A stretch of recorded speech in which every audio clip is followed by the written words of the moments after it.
Pemirsa, Thomas Lembong didakwa merugikan negara sebesar 515 miliar rupiah atas kasus impor gula. Namun terkait hal itu, pihak Tom Lembong mengajukan eksepsi atas dakwaan tersebut.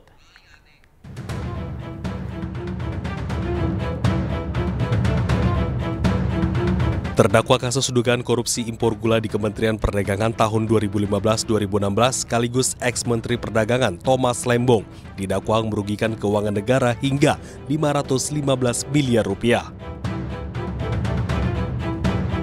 Jaksa penuntut umum menjelaskan jumlah kerugian tersebut merupakan bagian dari kerugian keuangan negara yang totalnya mencapai 578 miliar dalam kasus impor gula.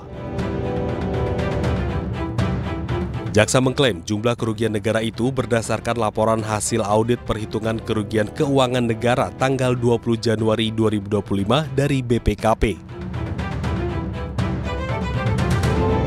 Namun Tom Lembong kecewa dengan hal itu lantaran tidak menerima lampiran surat kerugian negara dari BPKP yang menjadi dasar dakwaan.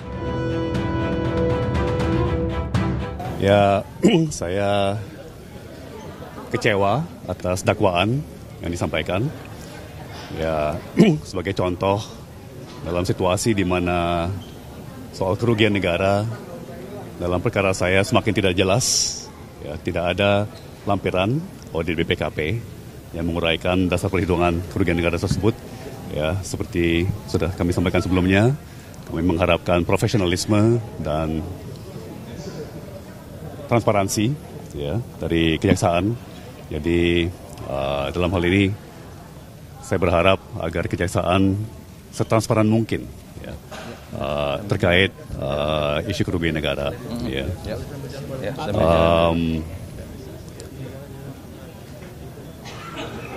Ya, secara umum saya melihat dakwaan tidak mencerminkan dengan akurat.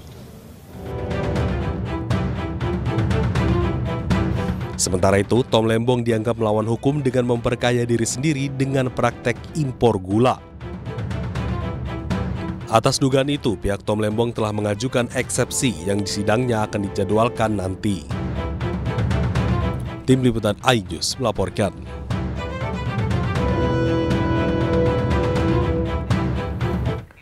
Gubernur Jakarta 2017-2022 Anies Baswedan menghadiri sidang perdana mantan Menteri Perdagangan Tom Lembong. Anies mengatakan kedatangannya merupakan dukungan untuk sahabatnya Thomas Lembong. Saya datang sebagai sahabat Bapak Tom Lembong. Saya hadir untuk ikut menyaksikan proses pengadilan berlangsung. Dan saya datang untuk menyampaikan harapan agar majelis hakim akan bertindak dengan seksama, dengan objektif, dan mementingkan kebenaran, kepastian hukum, keadilan di dalam memutuskan perkara ini. Harapan kami besar, kami sangat menghormati, dan kami percaya majelis hakim akan bisa memutuskan sesuai dengan harapan yang tadi kami sampaikan.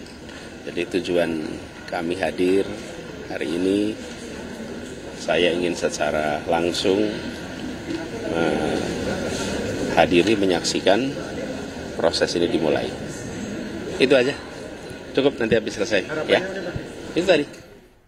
Puluhan sepeda motor ojek online di Kendari, Sulawesi Tenggara mengalami mogok mesin usai mengisi bahan bakar subsidi. Para ojol terpaksa menguras tangki dan menyimpan sisa BBM sebagai bukti untuk membuat laporan. Dia isi pertalite, mogok semua ya. Bayangkan dikuras habis, dibanting, dikuras habis ya. Gara-gara oplos, oplosan. Oh mangkat ini om, bensin. Pertalite, apa ini pertalite? Aduh, mogok semua motor. Hancur. Puluhan pengendara ojek online di Kendari terpaksa menguras tangki motor mereka setelah mengalami kerusakan mesin secara mendadak. Mereka menduga ini disebabkan BBM subsidi Pertalite yang diisi merupakan oplosan. Awalnya motor mereka mendadak mogok tak lama setelah mengisi BBM di SPBU. Saat dikuras, BBM yang digunakan tercium bau menyengat yang tidak biasa. Kayaknya sudah dicampur ini. Yang kita lihat campurannya dicampur pakai apa itu?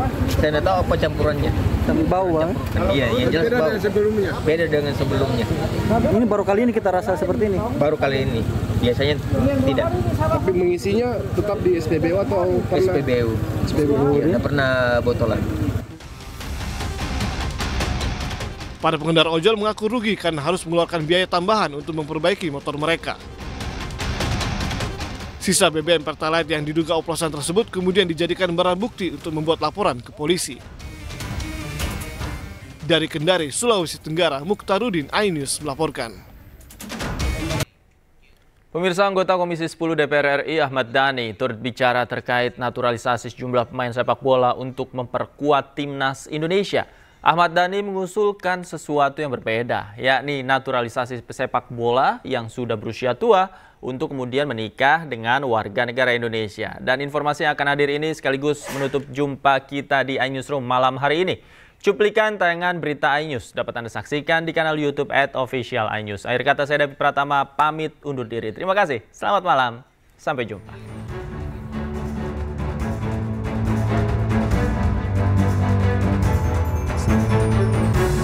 Pak Erik, saya itu orang yang termasuk sangat setuju naturalisasi, bahkan sampai 50 pun saya nggak ada masalah separuh-separuh. Karena menurut saya ini adalah bagian daripada revolusi dalam dunia persepak bolaan.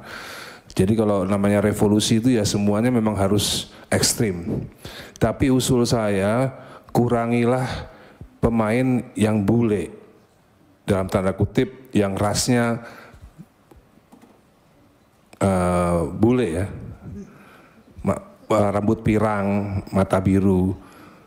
Karena menurut saya untuk Indonesia itu kurang enak dilihat. Kalau bisa dicari yang mungkin dari yang rasnya mirip-mirip dengan kita, entah itu dari Korea atau dari Afrika yang mirip-mirip kita gitu. Nggak masalah, banyak nggak ada masalah, yang penting warna kulitnya masih seperti kita. Karena kalau bule itu dilihatnya kayaknya sepertinya gimana gitu Pak Erik, itu cuma usulan saja. Lalu naturalisasi tidak harus itu pemain, bisa juga misalnya pemain-pemain bola yang sudah di atas usia 40 itu bisa juga kita naturalisasi, pemain bola yang hebat, lalu kita jodohkan dengan perempuan Indonesia. Nah, anaknya itu yang kita harapkan menjadi pemain bola yang bagus juga.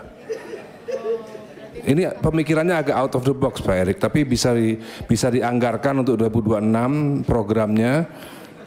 Jadi pemain bola di atas 40 tahun yang mau dinaturalisasi dan mungkin yang duda, kita carikan jodoh di Indonesia Pak. Hah? Enggak, pemain perempuan enggak Pak. Kita cari yang dari laki-laki aja. Nah kalau laki-laki itu kan kita bisa cari, apalagi kalau muslim kan bisa 4 istrinya Pak. Jadi iya, jadi kemungkinan ada pemain Arab, Algeria atau Aljazair atau yang mana gitu, yang mungkin Maroko, banyak pemain jago-jago mungkin yang udah tua, kita naturalisasi Pak. Dicarikan istri di sini, lalu anaknya kita bina Pak. Itu pasti yakin hasilnya pasti akan lebih baik karena dia Indonesian born. Ini untuk kedepannya Pak Erik mungkin bisa dipikirkan.